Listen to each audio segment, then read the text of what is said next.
All right, here we go. Brisbane put on a great rally as well. Perhaps not the same size as Perth, but they came out in numbers. An estimate I received was 2,500, but somebody told me from Brisbane just before that may have been a lot higher than that. So once again, I'm going to show you a few highlights, and then I'm going to introduce you to somebody new. And here it is.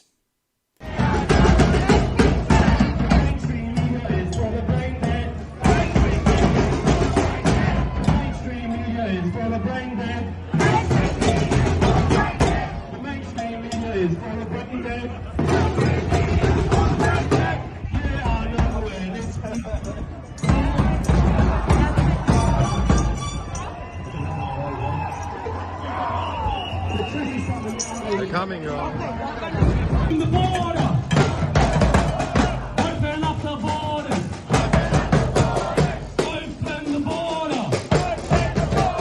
Open up the borders. Open the border.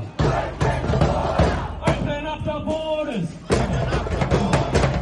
Victoria! Free Victoria! Free Victoria! Free Victoria! Come forward if you want.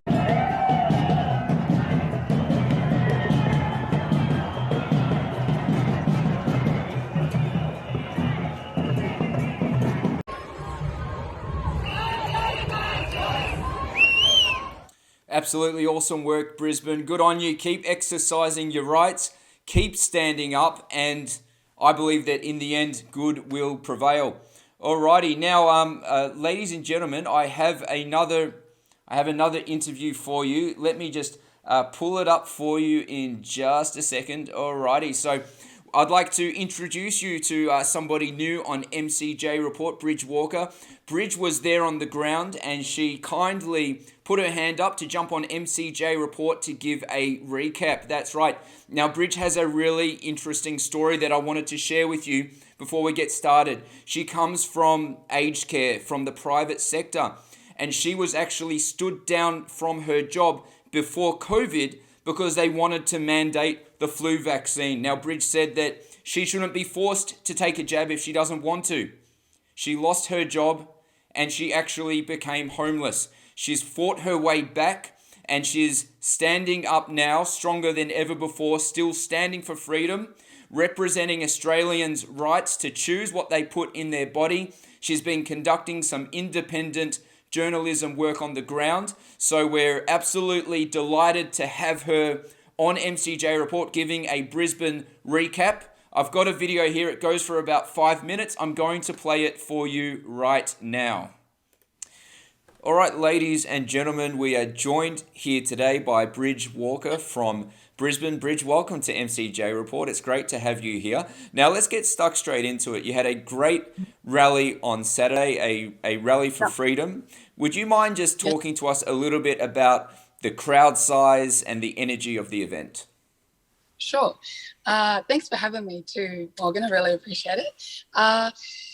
So when the energy was high, I was there a little earlier, and it was especially high because I was greeted by some anti-vaxxers who were protesting outside the botanical gardens. Anti-vaxxers? Anti-vaxxers. Oh, anti-vaxxers. Okay, interesting. Yeah. What happened with that? Well, they were quite noisy. There was probably around 20. Most of them appeared young, university sort of age, stereotypically. And police were sort of keeping everyone away from them. So I was across the road. I found that was probably the best view to live stream. Interesting. So they were there essentially advocating for more lockdowns and a greater extension of the police powers. Is that what they were wanting? Yeah, well, in effect, I know where you're coming from there. I guess, yeah, that's certainly one way of looking at it. One of their um, one of their signs actually was saying, "Don't be a scab, get the jab."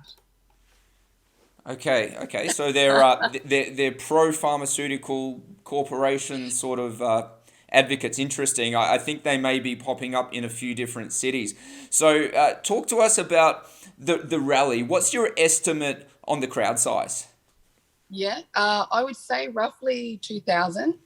All walks of life. I would say all demographics, a wide range of ages.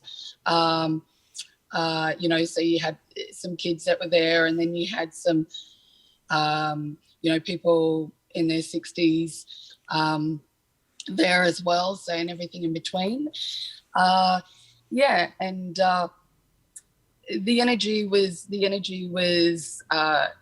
was peaceful and quite high, especially during the march. What are the major concerns that protest attendees had when demonstrating over the weekend?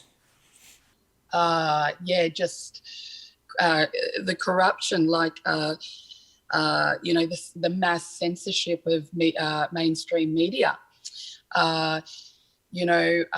Just how our rights are being taken from us.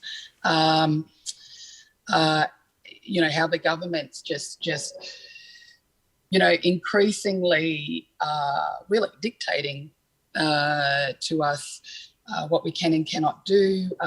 There is, of course,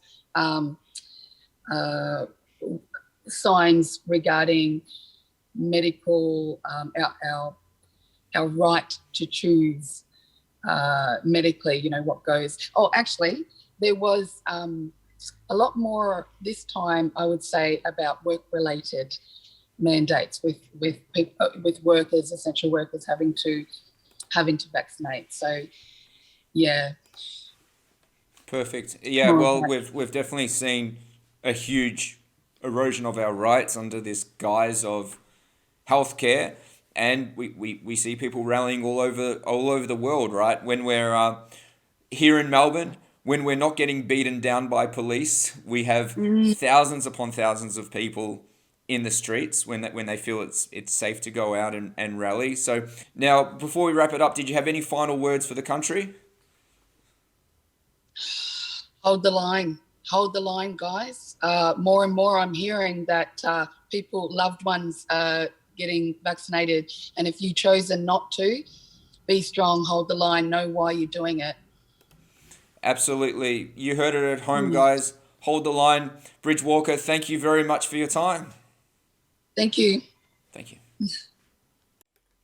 All right, a big thank you to Bridge for jumping on MCJ Report to give that recap. That is very, very much appreciated. Now, I think the interesting thing when we look at these pro-lockdown advocates is they're actually accusing the general public of being fascists. Now, ladies and gentlemen, there is nothing fascistic about standing up for personal freedom and standing against a large, overreaching government. Fascism can be defined by a government that seeks to utterly dominate and control the population for the purpose of advancing the interests of the state, regardless of whose human rights they trample all over. And somebody advocating or actively advancing those state interests could be defined as a fascist person. Now, at our freedom rallies, you and I know we're out there simply asking for civil rights, asking for bodily autonomy, asking the government to get out of our lives and to stop implementing these coercive fascistic measures. So it absolutely boggles the mind how these young people are raging and screaming and calling names to all of these good, decent people. And I can tell you that I've been to a lot of freedom rallies, and people who attend are from all walks of life, and they are among the absolute best people that I've met. So it's just a little bit, I guess it's a little bit to be expected. I think there's a lot of indoctrination in universities, and I dare say that some of those young people that are running around calling people fascist in a few years' time may look back and feel a little bit embarrassed of their actions. What do you think, ladies and gentlemen?